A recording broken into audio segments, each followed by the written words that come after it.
Halt! Are there any rebels in this group?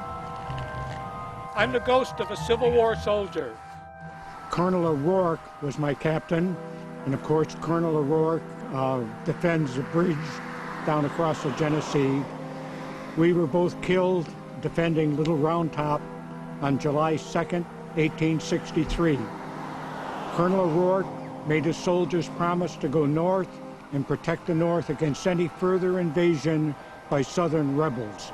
After Antietam and Gettysburg, he was concerned that they might try to attack the North again. So we're here protecting cemeteries in the North. You'll find other soldiers at other cemeteries, so always be vigilant.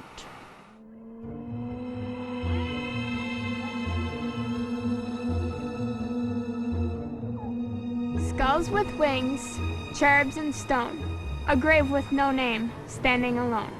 The letters have faded, nearly all gone, only a dents where the name was once drawn. No tears touch the soil, time has passed. Wind kisses a stone whose memory did not last. The stone will soon crumble, nothing to save, and who will remember the lonely old grave?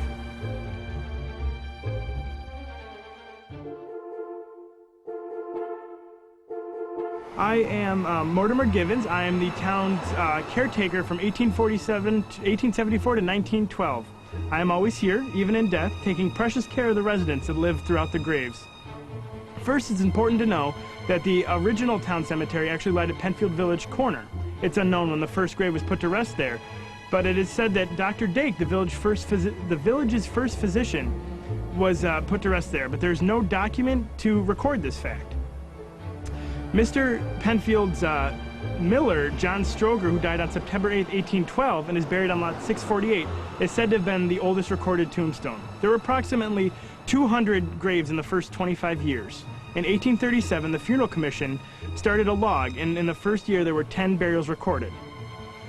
It is one of the oldest cemeteries whose lineage goes back to some of the town's pioneers. There are 9 Revolutionary soldiers and even some Civil War soldiers. Timothy Bush, his wife Lydia, and daughter Lavina are also buried in the first section. Timothy, I am told, is related to the ex-president George Bush. Interestingly enough, no tombstone was ever bought. There was a $50 dowry left for it, but nothing was ever purchased. Therefore, Timothy has no grave. So if any of you actually know the president, could you please pass this information on to him? Timothy and I are really looking forward to getting him a proper tombstone. I have many guests and friends ahead of you who would love to come out of their graves and speak to you about their lives and times here. I hope you enjoy your journey and stay warm, because if you get any colder, you could freeze to death, and you might be seeing me sooner than you know. Thank you very much.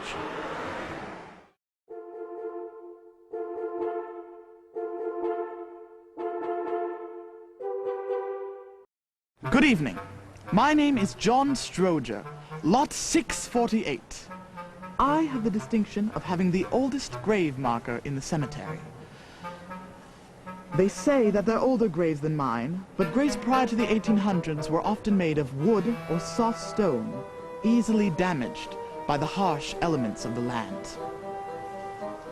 I came over in 1800 with my family, hired by Mr. Penfield to help operate his sawmill and grist mill. It was dangerous territory back then.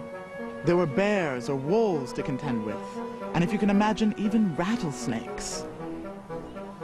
It's amazing any of us survived at all to turn this part of New York into a functioning town. As a ghost, I have oft walked through the cemetery and read what is on these gravestones. I advise you to walk as well and read, for they are rich in art, history, and even humor. I've written down a few of my favorites, and as you can imagine, it is very difficult for a ghost to get hold of the paper. So you must applaud me. Once I wasn't, then I was. Now I ain't again. Or Jebediah Goodwin's Auctioneer, born 1828, going, gone, 1876. Or my personal favorite, on Johnny Yeast. Here lies Johnny Yeast. Pardon me for not rising. There are also many symbols that you can find upon the gravestones, such as a cut-down tree, which symbolizes a life that has been cut too short.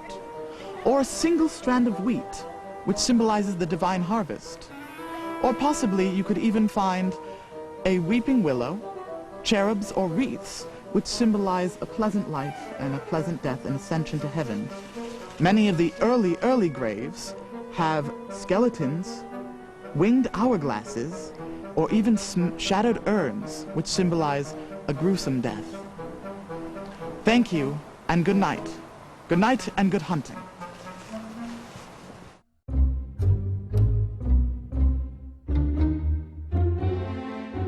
Good evening. We are the restless spirits of superstitious legends. Many early burial rites and customs were practiced in order to protect the living by appeasing the spirits who were thought to have caused death. This undoubtedly was a reaction to the multiple deaths caused by transmittable diseases, such as the plague and cholera. These caused many deaths in families, neighborhoods, and entire towns in early America. Some superstitions were based on sound sense. Don't put hats on beds. Head lice. Don't walk under ladders, something may fall. Cover your mouth when you sneeze, don't spread germs. These were often used to teach, as it is easier to scare someone into doing or not doing something than it is to use lengthy explanations, especially in the case of young children. However, many of these superstitions were not made out of common sense, though. They came from ignorance and a fear of the unknown. Many of them, the fear of death. Holding your breath when you pass a cemetery. You must hold your breath when you walk through a graveyard, or you'll breathe in the soul of someone who has recently died. If the deceased has lived a good life, flowers will bloom on his grave, but if he has been evil, only weeds will grow. If several members of a family have died, you tie a red ribbon around everything live that enters the house, including dogs and chickens. This will prevent from further deaths in the family. Never wear anything new to a funeral, especially never new shoes. Always cover your mouth when you yawn. This will prevent your spirit from leaving you and the devil from coming into your body. It is bad luck to meet a funeral procession head on. If you see one coming, turn around immediately. If this is unavoidable, hold on tight to a button until the cortege passes. If rain falls on a funeral procession, this means that the deceased soul will go to heaven. If you hear a thunderclap after a burial, it indicates that the soul of the departed has reached heaven. Always stop the clocks in a death room, or else you have bad luck. A diamond-shaped fold in a linen portends death.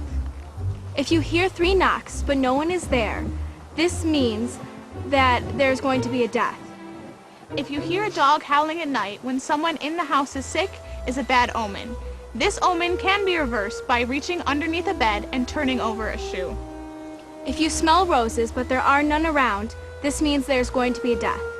If you leave something that belongs to you to the deceased, then they will come back to haunt you. If you see an owl during the daytime, this foretells death. If you drop an umbrella or open one inside a home, it means there will be a murder inside that house. Have a nice evening.